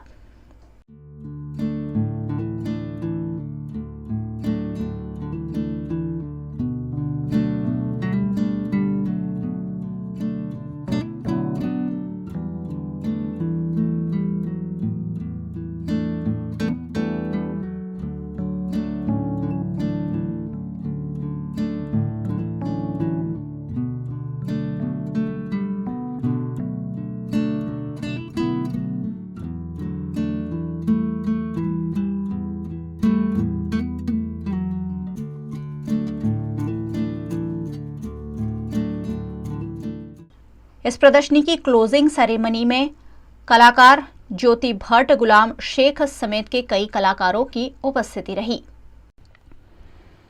गुजरात के वडोदरा शहर से महाराष्ट्र के शिवगढ़ के लिए दिवाली में एक खास बस शुरू की गई थी, लेकिन अब दिवाली के बाद बस बंद कर दिए जाने पर आपत्ति जताई गई। वडोदरा के अखिल महाराष्ट्र युवा संगठन द्वारा कुछ दिनों पहले आवेदन देकर महाराष्ट्र से आए हुए शिवगढ़ के लोगों के लिए खास बस शुरू कराई गई थी, लेकिन बस को फिर से बंद कर दिए जाने पर महाराष्ट्रीयन समाज के लोगों ने एसटी डिपो के कार्यालय में आवेदन दिया है। आज अमे विभागीय कचेरी वडोदरा रेसकोर्स पास अमे अखिल महाराष्ट्र युवक संगठन सौ सभासदों फरी रजूआत करवा है, जेनु कारण के धनतेरस थी वडोदरा थी शिवतर बस आ बस सेवा GSRTC द्वारा शुरू करवामां आई थी। पण अत्यारे हाल जाणवा मळ्युं के बसनो अभाव अने ड्राइवर कंडक्टरनी अभावना कारणे आ बस सेवा फरी बंद करवामां आई छे, जेना अनुसंधाने आज अमे सौ सभासदोथी डामोर साहेबनो संपर्क कर्यो અને સંપર્ક કર્યા પછી એક વાત જાણવા મળી કે સાહેબશ્રીએ અમને વાત કીધી કે વેકેશન દરમિયાન બસો ખાલી હતી અને અત્યારે જ્યારે સ્કૂલો ચાલુ થતી હોય અને એવા સમયે જે બસો હતી સ્કૂલમાં લગાવવાની હતી એના કારણે આ બસ સેવા બંધ કરવામાં આવી છે। સૌપ્રથમ તો વાત કરીશ એમને હું અભિવાદન કરું કે શિક્ષણ આટલું મહત્ત્વ ખરેખર હોવો જ જોઈએ। ઠીક છે, બસ તો આજે નહીં કાલે મળશે, પણ જે પ્રમાણે શિક્ષણની વાત આવે તો એના માટેની ખાસ કરીને બસ સેવા બંધ કરવામાં આવી છે। સાથે સાથે બીજી એક એમને વાત જણાવી કે વડોદરાથી શિવતર બસ આ જે બસ સેવા છે એમના માટે આપણે કાયમી ધોરણે આ બસ સેવા ચાલુ થાય એવા પ્રયત્ન કરીશું, એટલે એક આનંદની વાત છે। સાથે સાથે આપના માધ્યમથી વડોદરા શહેરના તમામ મહારાષ્ટ્રીયન સમાજને હું એક વિનંતી કરીશ કે આવનારા સમયની અંદર આપણા વતી અખિલ મહારાષ્ટ્ર યુવક સંગઠન વતી અને સભાસદ વતી ફરી એકવાર વડોદરાથી શિવતર બસ સેવા આ કાયમી સ્વરૂપે ચાલુ રહે એવું થોડા દિવસોમાં અમે આવેદનપત્ર આપીશું। અને સાથે સાથે ફરી એકવાર એક GSRTCનો આભાર વ્યક્ત કરું છું કે અમારી જે માંગ છે એ માંગ સ્વીકારે અને વડોદરાથી શિવતર બસ જે પ્રમાણે અમદાવાદથી પોલાદપુર જે બસ સેવા ચાલે છે કાયમી ધોરણે એ જ પ્રમાણે વડોદરાથી શિવતર આ બસ સેવા કાયમી ધોરણે ચાલે એ જ અપેક્ષા સાથે અમે એમને વિનંતી કરીશું। રજિયાત એવું શિવથરગઢ મહારાષ્ટ્રના કોઈ ગામ વિશેની બસ ચાલુ કરવા માટેની વાત હતી, એટલે દિવાળી ઉપર એક્સ્ટ્રા ધોરણે બસનું પરમિટ મળતું હોય છે જે ચાલુ હતી, પરંતુ હમણાં વિદ્યાર્થી અને બધું જે સ્કૂલો કોલેજો ચાલુ થઈ એટલે અત્યારે ટેમ્પરરી પરમિટ હતું એટલે બંધ કરવામાં આવી છે। પરંતુ આગામી સમયમાં તેઓની માંગણીને ધ્યાને લઈ પુનઃ આયોજન થાય તેવું વિચારવા માટે ઉચ્ચ કક્ષાએ જરૂર રજૂઆત કરી અને હકારાત્મક અભિગમ અપનાવવામાં આવશે। વિભાગીય પરિવહન અધિકારી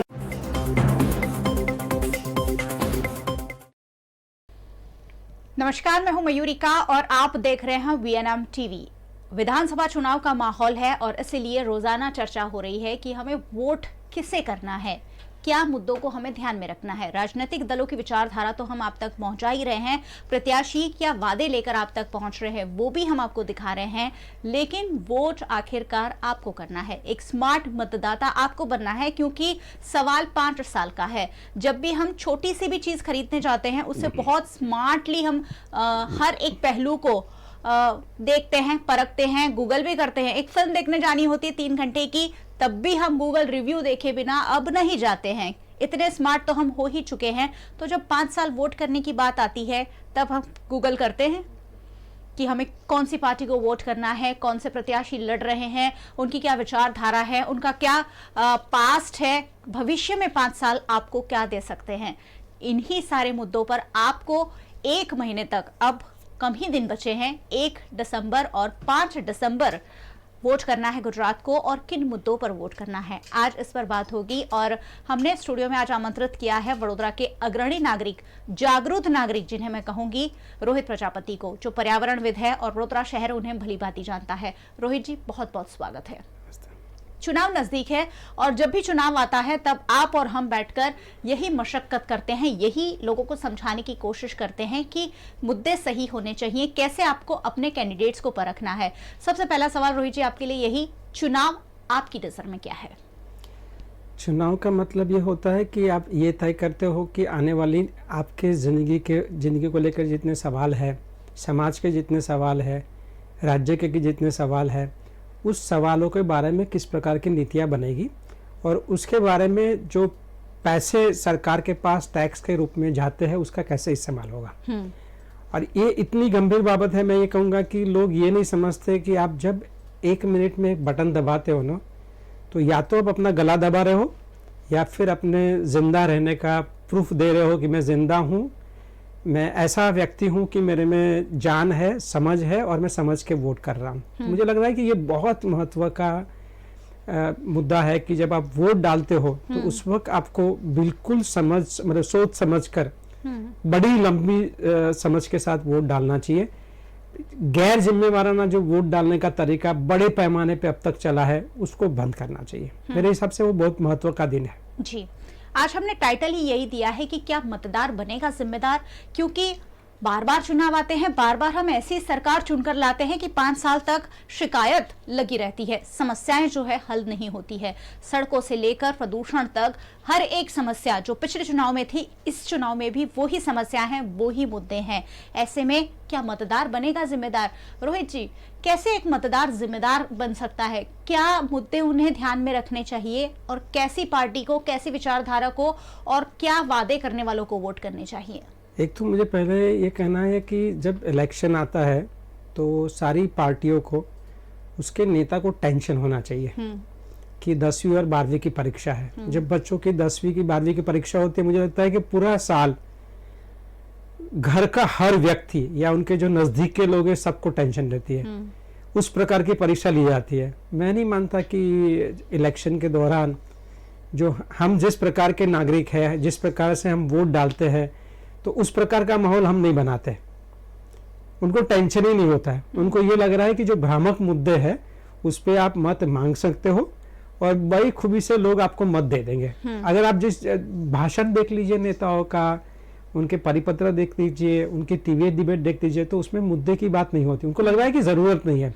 जो भ्रामक मुद्दे है, मैं ब्लंटली कहूँगा कि हिंदू मुसलमान वाली बात हो या धर्म की जो भ्रामक बात है, उसी पे आपको मत डालने को कहा जाता है। वो ये नहीं कह रहे आपको कि जो मतलब शिक्षण नीति क्या होगी, स्वास्थ्य सेवाओं की नीति क्या होगी, 2 हाथ को काम देने के लिए नीति क्या होगी, पिछली नीति जो है उसमें गलतियां क्या है, सुधार क्या, उस मुद्दे पे बात ही वो नहीं करते। मुझे लगता है कि नेता बिल्कुल और पक्ष बिल्कुल आम जनता को मूर्ख समझते हैं। मेरा सवाल यह है कि अगर लोग को तय करना पड़ेगा कि वो आपको मूर्ख समझते हैं, क्या आप इस इलेक्शन में और आने वाले इलेक्शन में ये साबित कर सकते हो या ये बता सकते हो कि हम मूर्ख नहीं हैं? हम बहुत ही मतलब समझदार लोग हैं, हम बहुत खूब समझते, क्योंकि हमारी जो जिंदगी है 24 घंटे 24/7/365 डेज जो बिल्कुल बुरी हालत में है। तो मुझे लग रहा है कि इलेक्शन के संदर्भ में अगर इस प्रकार की जिम्मेवारी के साथ मत नहीं डाले जाएंगे, मैं मानता हूं नहीं डाले गए, मुझे कहने में बिल्कुल क्या है, लोगों ने इस समझ के मत नहीं डाले। ये बॉलीवुड का हीरो हीरोइन या कौन सी फिल्म अच्छी है उस प्रकार का मत आपसे नहीं मांगा जा रहा है। वो आपसे मत, आप जो बटन दबाने जा रहे हो तो वो अगर एक बार आपने समझ के साथ मत डालने की कोशिश की तो नेता पक्ष सबको उस मुद्दे पे बात करनी पड़ेगी, उस मुद्दे पे काम करना पड़ेगा और वो जिम्मेवार बनेंगे। गैर जिम्मेवार बनकर जो मत डाले गए हैं उसका परिणाम हम भुगत रहे हैं। तो मैं तो ये कहूंगा कि बाद में कहना नहीं, मतलब हम तो लोगों को कहते हैं कि फिर आप संघर्ष और संगठन से ये मत कहना कि हमारे साथ संघर्ष संगठन का की संघर्ष में चलो। मेरा तो ये साफ मानना है कि आप इलेक्शन के दिन बटन दबाने के वक्त संघर्ष और आपके जो संगठन के मुद्दे हैं, आपकी रोज बरोज की जिंदगी के जो मुद्दे हैं, अगर वो याद रखकर आप बटन दबाने वाले नहीं हो तो आप अपना खुद का गला दबाते आए हो और दबाने वाले हो, ये साफ समझ लें। आजकल सुबह जब मैं उठती हूँ रोहित भाई का एक मैसेज जरूर पहुंचता है, सारे पत्रकारों को और सारे अग्रणी नागरिकों को पहुंचता होगा, मैं ये आशा करती हूँ, जिसमें चिंता होती है कि जिन मुद्दों पर वोट किया जाता है क्या वो सही मुद्दे हैं, आखिरकार कैसे मुद्दों पर वोट करना चाहिए। और इसी से प्रेरणा लेकर आज रोहित भाई को हमने यहाँ बुलाया है, आमंत्रित किया है कि वो उनकी बात आप तक पहुँचाए जो बहुत सटीक है, जो बहुत सीधी सीधी है, जो बहुत जानने लायक है, क्योंकि वोट आखिरकार आपको करना है। आप बहुत सारी कविताएं भी लिखते हैं रोहित भाई, कुछ हमारे दर्शकों को समझ आए और सटीक भाषा में उन तक पहुंचे, ऐसा कुछ बताइए। नहीं, मैं आपको उसके पहले दो चीज बता दूं कि किस प्रकार के मुद्दे हैं, फिर मैं कविता पे आता हूँ। आप एजुकेशन के बारे में सोच लिए, बात हम ये कहने निकले थे कि सारे लोगों को एक सरीखा अच्छा एजुकेशन मिले। हाँ? स्कूलों का खानगीकरण हो गया, व्यापारीकरण हो गया, और आज हम क्या नेगोशिएट करते, कितनी फीस स्कूल में होनी चाहिए। सवाल ये था कि किसी को फीस ना देनी पड़े, एजुकेशन आपका अधिकार है और वो सारे लोगों को एक सरीखा मिलना चाहिए। वहां से वो हमको यहाँ पर लाके खड़े कर दिए कि 1.5 लाख फी होगी या 1.25 लाख फी होगी। तो ये पूरा मामला शिक्षण का व्यापारीकरण खानगीकरण हो गया और हमको वहां लाके हम ये भी भूल गए हैं कि हमको सरकार से ये कहना है कि आप जो टैक्स के पैसे मांगते हो तो शिक्षण तो हमको फ्री में मिलना चाहिए सारे लोगों को, वो मुद्दा नहीं आ रहा है। आप स्वास्थ्य की सेवा की बात कर लीजिए, माँ कार्ड पकड़ा दिया गया है। आप सोचिए कि हमने हॉस्पिटल मांगी थी कि अच्छी हॉस्पिटल हो जहां कोई भी इंसान, आम इंसान वहां पर जाकर अपना आरोग्य का जो अगर स्वास्थ्य के जो मुद्दे हैं उसमें वो फ्री में ले सके या जरूरत पड़ने पे बहुत कम दामों में उसका इलाज हो। उसकी बजाय आपको ये कहा जा रहा है कि आपको एक कार्ड दिया जा रहा है, जैसे हम जेब में बहुत सारे कार्ड लेके घूमते हैं, बहुत सारे कार्ड पकड़ा दिए गए, आधार कार्ड जिसमें कोई आधार नहीं है। हाँ? मुझे लग रहा है कि ये स्वास्थ्य का मामला था कि हमको अच्छी हॉस्पिटल चाहिए, माँ कार्ड पकड़ा दिया गया है, ये उदाहरण है। तो लोगों को समझना पड़ेगा कि ये मामले, रोजगारी मतलब 2 हाथ को काम मांगना, क्या ये सरकार की जिम्मेवारी नहीं है? महंगाई को अंकुश में रखना सरकार की जिम्मेवारी नहीं है? एक इंसान के छत पर घर, मतलब एक घर हो अपना, उसकी जिम्मेवारी सरकार की नहीं है? सरकार बहुत सारी जिम्मेवारी निभाती है। आप सोच लीजिए कि सरकार उद्योगों के लिए रोड बनवाती है, हाँ? उनके लिए खास प्रकार के पैकेज ले आती है, उनकी चिंता करती है, क्योंकि उद्योगपति उनको जब चंदा देते हैं तो वो साफ तौर पे उनसे ये कहते हैं कि आपको हमारी ये नीतियां लागू करनी पड़ेगी, हमारे लिए ये काम करना पड़ेगा। तो अगर बड़े बड़े पैसे वाले लोग सरकार को जब पैसा देते हैं, पक्षों को या नेताओं को पैसा देते हैं, तो अपनी बात मनवाते हैं, तो मुझे ये समझ में नहीं आता है कि जब मत डालने जाते हैं हम लोग, हाँ, तो क्यों हम अपनी बात नहीं मनवा पाते हैं? क्यों वो हमको ऐसे समझते हैं कि हम कुछ भी करेंगे हमको मत मिलेगा? मैं कविता के, हम जैसे भैंस को ये कहते हैं, मैं भैंस को लेकर बहुत लिखता हूँ। जब मैं गांव में बैठता हूँ, भैंसों को देखता हूँ, तो मुझे कभी लगता है उसके गले में जंजीर लगाई हुई है, वो एक्चुअली बहुत सारी चीजें कहती हुई है। और मैं ये कहूँगा कि वो ये कहती है पर्टिकुलरली इलेक्शन के दौरान कि मुझे ये लग रहा है कि पहले जानवर को ऐसा लग रहा था कि हमको मत देने का अधिकार नहीं है, लेकिन उनको लग रहा है कि जिस ढंग से आम इंसान अपना वोट का इस्तेमाल करता है, मुझे नहीं लगता है कि मुझे अफसोस करना चाहिए। तो उस प्रकार का माहौल है। और मैं अपने आप खुद के खिलाफ मत कैसे डाल के आता हूँ। मैं तो एक्चुअली नेताओं और पक्षों को सलाम करूंगा कि आपको वो वहां पे लाके मतलब आपको खड़ा कर दिया है या खड़ा कर दी है कि आप अपने खिलाफ नाचते नाचते अपने खुद की जिंदगी के खिलाफ मत डाल के आते हो और वो आपको मूर्ख समझता है और वो हंसता भी है कि वो कहां जाएगा, वो तो जिस मुद्दे पे मैं चाहता हूं उस मुद्दे पे मत डालेगा। आप देखो ना, लोगों की 24/7 की जिंदगी देख लीजिए और लोगों को समझना चाहिए कि आपकी जिंदगी के हर पहलू में सरकार की नीतियों का सीधा असर है। अगर आप ये चाहते हो कि आपकी जिंदगी बदले, मुझे लग रहा है कि हमको सोच के मत देना पड़ेगा। और अभी तो मैं आप एक लास्ट कह दूं कि अभी ऐसा नहीं बचा है कि आपके लिए एक और बटन आ गया है कि समझो आप सारे नेताओं से पक्षों से नाराज हो, तो हम जैसे लोगों ने जो PUCL जो संगठन है हमारा, पीपल्स यूनिवर्सिटी, जिसने 94 में जो केस किया था और उसमें फिर ऑर्डर भी आया जिसमें नोटा नाम का बटन भी दिया है कि अगर आपको सबसे पसंद की नहीं है तो आप वो भी दबा सकते हो और उससे भी अपनी बात कह सकते हो कि देखो हम आपसे सहमत नहीं है। तो आपको मौका दिया जा रहा है, तो मुझे लग रहा है कि बोलना चाहिए। और अगर नहीं बोलते हो तो मुझे लग रहा है कि आप जो बटन दबा रहे हो वो आपका खुद का गला दबा रहे हो और मौत और मत के बीच में काना मात्र उतना ही फर्क है। आप सोच लीजिए मत और मौत के बीच में दोनों शब्द लिख के दीजिए, उसमें ज्यादा फर्क नहीं बचा है। आप तय करो कि आपका मत मौत बनेगा या जिंदगी बनेगा। कितनी बड़ी बात है, आपका मत मौत भी बन सकता है अगर आपने उसे सही तरीके से इस्तेमाल नहीं किया, क्योंकि 5 साल तक आपको सीधी सीधी सुविधाएं मिलने वाली है। आपको शिक्षा, स्वास्थ्य, रोजगारी ये सरकार देने वाली है और ऐसे में सरकार को चुनना और सही सरकार को चुनना सभी की बहुत बड़ी जिम्मेदारी है। हर एक नागरिक को इसमें आगे आना होगा, सुनना होगा, सोचना होगा, समझना होगा। अभी फिलहाल जो राजनीतिक दल हमारे यहाँ गुजरात में कंटेस्ट कर रहे हैं, उनमें से किसकी विचारधारा को पसंद किया जा सकता है या आपको थोड़ी सी सही लगती है? मैं ये कह दूं कि ये इलेक्शन में एक माहौल ऐसा पैदा हुआ है कि लोगों के मुद्दे की बात करने की कुछ पक्षों ने कोशिश की है जी। वो गंभीर है ऐसा नहीं कहूँगा, लेकिन जो रूलिंग पार्टी है वो तो ये कह रही है कि मतलब वो उस मुद्दे पे गंभीर नहीं है जी। और मुझे लग रहा है कि उस मुद्दे पे बात भी नहीं हो रही है। और मैं आपको मतलब दुख के साथ कहूंगा कि पत्रकार भी उसमें फंसे हुए हैं। पत्रकारों की भी जिम्मेवारी है या मीडिया की भी जिम्मेवारी है कि लोगों के मुद्दे पे बात हो, उस प्रकार का माहौल पैदा करना जी। वो तो नहीं हो रहा है।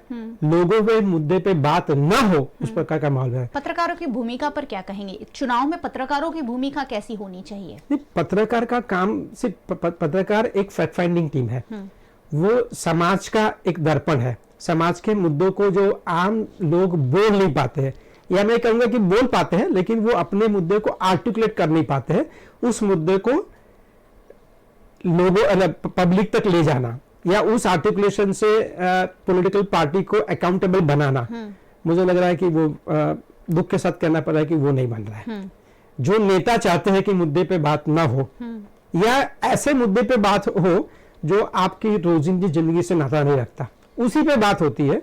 मैं तो देखता हूँ टीवी पे कि कौन से मुद्दे पे वो चाहते हैं कि आने वाले दिनों में उस मुद्दे पे बात, और वो कर पाते हैं।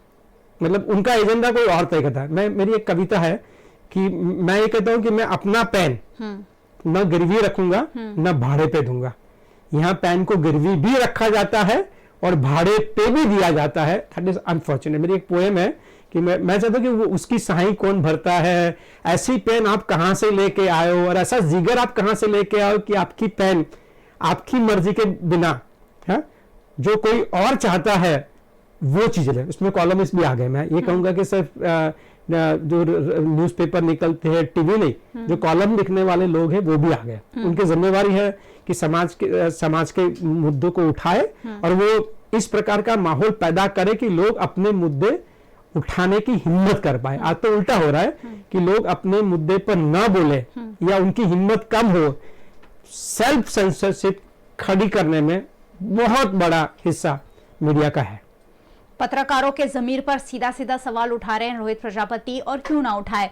माहौल जिस तरह से बन रहा है, राजनीति इन्फ्लुएंस हो रही है पत्रकारिता से, देश इन्फ्लुएंस हो रहा है, लोग इन्फ्लुएंस हो रहे हैं पत्रकारिता से, और ऐसे में पत्रकारों को और पत्रकारिता करने वाले पूरे क्षेत्र को बहुत ज़्यादा सोचने समझने की ज़रूरत है। जब चुनाव आते हैं तब तो ये भूमिका जो है वो ज़्यादा महत्वपूर्ण हो जाती है, और हम ये ज़रूर कोशिश करते हैं हमारे प्लेटफॉर्म से कि सही और सटीक जानकारी पहुंच सके, बाकी निर्णय आपको लेना है। चलिए, एक ही सवाल घूम फिर के आता है, वोट करते वक्त क्या ध्यान में रखना चाहिए? जब हम वोट एक करना है, हमें पता है अब हमें 5 दिसंबर को बड़ोदरा को वोट करना है, पूरे गुजरात को 1 और 5 दिसंबर को वोट करना है, तो ये भी जो दर्शक देख रहे हैं, अगर उन्हें किसी को चुनना है, क्या देखकर चुन सकते हैं जिन्हें कुछ भी नहीं पता है? मैं तो ये कहूँगा कि एक तो वो किस प्रकार पे मुद्दे और नारेबाजी करते हैं, और सबको मालूम है कि किस प्रकार की नीतियों में वो मानते हैं।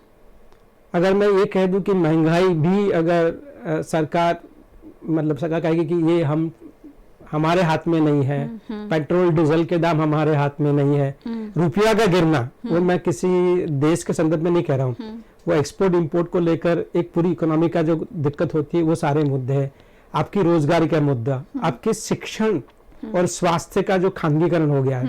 मैं तो ये कहूंगा कि सिर्फ नेता अपनी किडनी में बाकी सब कुछ बेच रहे हैं, अपनी किडनी नहीं बेच रहे हैं, वहां तक सब बिकने पे आके खड़ा है। तो मुझे लग रहा है कि ये सारे मुद्दे में सरकार और जो नेता आपके सामने आते हैं, एक तो ये मुद्दे में उनका क्या मानना है, मुझे लग रहा है कि वो खुलेआम कह रहे हैं वो क्या मानते हैं।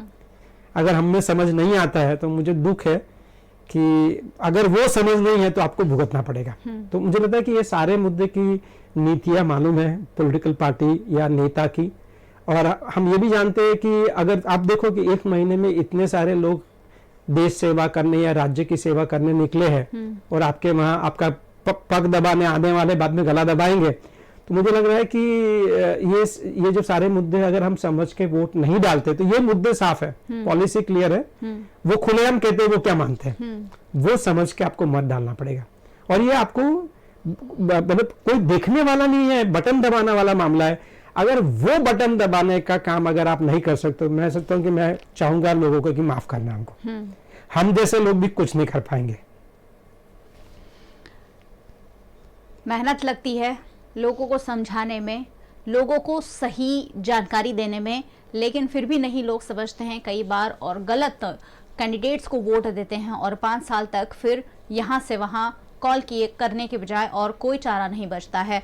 रोहित भाई, क्या कर सकते हैं हमारे और आपके जैसे लोग? चलिए, नेता तो अपना ही काम करने वाले हैं, पॉलिटिकल पार्टीज अपना ही काम करने वाली हैं, उनके दावे उनके एजेंडे नहीं बदलने वाले हैं, हम और आप क्या कर सकते हैं? मुझे लगता है कि मैं मीडिया का एक्सपर्ट है, सारे मीडिया को मैं नहीं कह रहा था, मैं एक स्पष्टता कर दूं कि काफी अभी भी पत्रकार जिंदा है, पत्रकार तो जिंदा है, बड़ी मुश्किल हालत में है उस प्रकार के पत्रकार, उस प्रकार के लोग, लेकिन अभी भी जिंदा है। उसकी वजह से बहुत कुछ हो रहा है। मैं बोलता हूँ कि आम लोगों को ये समझाना पड़ेगा कि मत बहुत गंभीर मसला है, आप उसको लाइटली मत दीजिए। तो एक तो वो करना पड़ेगा, और उनको ये कहना पड़ेगा कि आपके मत से सब कुछ तय होने वाला है, सब कुछ, आपके घर की हर बात, आपके जिंदगी की हर बात, आपके फैमिली की हर बात, आपके समाज की हर बात उससे सीधी जरूरी है। ये वाईफाई कनेक्शन नहीं है, ये केवल डायरेक्ट कनेक्शन है, मतलब ये फेस टू फेस, ये फेसबुक वाला मामला नहीं है, सीधा कनेक्शन है। मैं समझता हूं कि अगर ये बात हम लोगों को समझा पाते हैं और अगर लोग समझ पाते हैं तो बहुत फर्क पड़ेगा। नेता को डर नहीं लग रहा है, पॉलिटिकल पार्टी को डर ही नहीं लग रहा है, जनता के पास मत है, उसी मत से सरकार बनने वाली है। इस उंगली पे निशान लगाया जाता है, मैं चाहता हूं इस उंगली पे निशान जब लगे ना तो वो ये उंगली है वो समझ वाली होनी चाहिए। और ये उंगली में क्या ताकत है वो नेता को, पॉलिटिकल पार्टी को इस ताकत का एहसास कराना चाहिए। मैं चाहूंगा कि ये बार ये उंगली मैं दिखा रहा हूं कि ये उंगली की ताकत अगर हम दिखा पाते हैं, हम और आप जैसे लोग मिलकर अगर लोगों को सिखा सकते हैं कि इस उंगली की ताकत बताइए जिसमें से बटन दबाना है, मुझे लगता है कि इसकी ताकत अगर दिखा पाते हैं तो आने वाले दिनों में हम जो छोटे मोटे और बड़े मसले में जो फंसे हुए हैं और उसका हम रास्ता ढूंढने की कोशिश, उसका रास्ता जरूर निकलेगा और जवाबदेही करेंगे। ये आपको टेकन फॉर ग्रांटेड नहीं गिनेंगे कि आप कहां जाओगे, हमको ही देने वाले हो ना। और लोगों को डरा डरा के मत लेने वाला जो मामला है, ये होगा तो वो हो जाएगा, सही मुद्दे पे वो बात ही नहीं करते, आपको मूर्ख समझते हैं। मुझे लग रहा है कि जो पॉलिटिकल पार्टी या उनके नेता अगर हमको मूर्ख समझते हैं तो क्या हमको ये साबित नहीं करना चाहिए कि हम मूर्ख नहीं है? उतना तो मुझे लग रहा है कि हम कर सकते हैं। हम जैसे लोग काफ़ी समय से कर रहे हैं, और हम तो आंदोलन के दौरान लोगों को ये कहते हैं कि मैं तो कभी जोक में भी कहता हूँ, अभी मैंने एक पोएम लिखी है कि अगर आप समझदारी के साथ अपने हित में मत न देने वाले हो तो संगठन और संघर्ष की किट्टा। और ये बड़े दुख से लिखना पड़ता है, ये लिखने से अच्छा नहीं लगता। तो कम से कम नागरिक की ये जिम्मेवारी है कि इस उंगली की ताकत दिखाए वो, और इसका डर दिखाए। मुझे लग रहा है सपने में ये उंगली नेताओं और पॉलिटिकल पार्टी को दिखनी चाहिए, उसको रात को नींद नहीं आनी चाहिए कि ये उंगली बहुत कुछ कर सकती है। ये तो उल्टा हो गया है ना, ये उंगली उन्होंने गिरवी रख ली है। वो समझते हैं कि वो चाहते हैं उस प्रकार का बटन आप दबाओगे, वो दबा के आ जाओगे, आप में अकल नहीं है, आप मूर्ख हो, आप में समझ नहीं है। मुझे लग रहा है कि इसमें अगर बदलाव नहीं होता है, और मैं कहूँगा काफी लोग अभी सोच भी रहे हैं, और पहली बार हम जैसे लोग पहले इलेक्शन के दौरान या इलेक्शन के संदर्भ में बातें नहीं किया करते थे, हम जैसे लोगों ने करीब 15-20 साल से आंदोलन में ये बात करना शुरू किया है कि ईवीएम के बटन में समझ के साथ बटन को दबाना, वो भी एक प्रकार की रैली, एक प्रकार का प्रोटेस्ट, धरना, या आप जो विरोध करते हैं, आप कोर्ट जाते हो, उसका एक हिस्सा है जी। और वो सबसे महत्व का बड़ा हिस्सा है। अगर आप 10 में से गिने तो 80% ये बटन से जुड़ा हुआ है, 20% है वही हम लोग बाहर से कर सकते हैं। जो अगर आपको कुछ करना है, अगर आप वो काम करने को तैयार नहीं है, तो मुझे लग रहा है कि बहुत बुरे दिन आ चुके हैं, बहुत देर हो चुकी है। मैं तो ये कहूँगा देर मतलब देर आए दुरुस्त है, मतलब वो फेज भी पार हो गया हमारा। इस उंगली की ताकत दिखानी है, उस उंगली पर जब आप निशान लगवाएंगे आप मतदाता कहलाएंगे, और मतदाता आप तभी कहलाएं जब आप जिम्मेदार हो। 1 और 5 तारीख को वोट करना है, वोट जरूर करें, लेकिन उससे पहले सब कुछ सोच समझ ले आपको क्या चाहिए और आपके जो नेता है वो आपको क्या देने वाले हैं। ये अगर इतना स्टडी आप कर लेंगे, आपके परिवार को समझाएंगे, आपके आसपास के सोसाइटी मोहल्ले वालों को समझाएंगे कि इस पार्टी की विचारधारा ये है, इस पार्टी की विचारधारा ये है, इस पार्टी की विचारधारा ये है। और कभी कभी पार्टी सिंबल पर ही वोट दे दिए जाते हैं, इस पर क्या कहेंगे? कैंडिडेट तो कोई देखता ही नहीं है रोहित भाई, पार्टी का सिंबल जो होता है उसी पर टिकट मिल जाता है। मैं ये कहूँगा कि ये बड़ा नशा खड़ा किया गया है। मतलब आप सिंबल को देखे बटन दबाना सीख गए हो, आपको सिंबल में उसकी नीतियाँ क्या है, व्यक्तिगत जो एमएलए खड़ा है या एमपी खड़ा है वो किस प्रकार का है, अगर वो देखकर बटन दबाना, तो मुझे था कि मैं तो सोचता हूँ ये किस प्रकार की हिप्नोथेरापी है कि आम इंसान खुद के खिलाफ मत दे के आ जाता है और बाहर आके झगड़ा करता है कि आप इसको मत दो। बावजूद भी अगर आप उसको पूछोगे कि आपकी जिंदगी में जो है तो उस जिंदगी में उन्होंने क्या किया है, तो उसके पास जवाब नहीं होता है। तो मुझे लग रहा है कि ये बड़ी दुख की बात है। मतलब बटन आपको ठीक से दबाना पड़ेगा, समझ के साथ दबाए। मतलब ये आप मूर्ख हो, इस प्रकार का टीका वो लगा रहे हैं, तो आप ये साबित करो कि ये जो टीका लगाया गया है तो ये मूर्ख की उंगली पे नहीं है, ये समझदार व्यक्ति की उंगली में है जिसको बहुत कॉमन सेंस है। मतलब कॉमन सेंस कॉमन नहीं होती है, तो ये कॉमन सेंस का इस्तेमाल मुझे लगता है लोगों को करना चाहिए। और मैं दोबारा उंगली दिखा रहा हूं कि इस उंगली की ताकत अगर आपने नहीं दिखाई तो आप अपने जिंदगी में बदलाव नहीं कर पाओगे। आप अपने जो हितों की बात कर रहे हो, आपकी जिंदगी जो बदतर बन चुकी है उसमें कोई फर्क नहीं पड़ेगा, वो इससे भी बदतर होगी।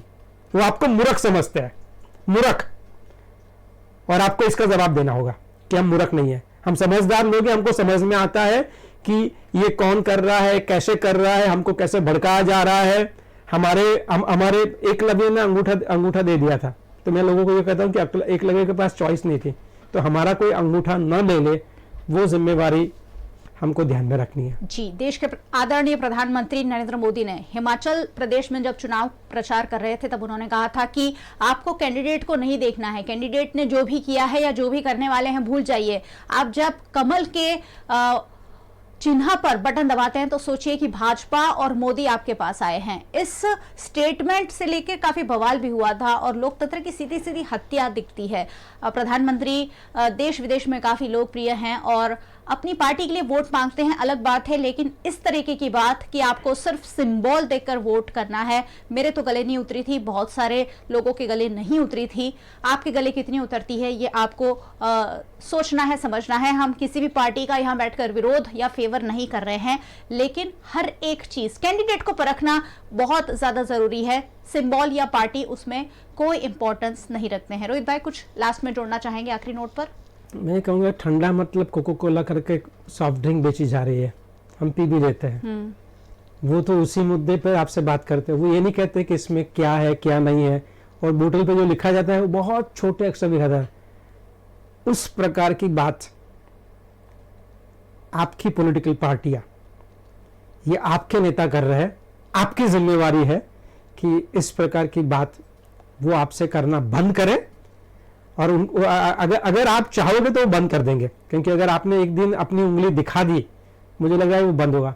अगर आप नहीं बोलोगे तो मुझे नहीं लगता है ठंडा मतलब कोको कोला वाला कैंपेन बंद होगा।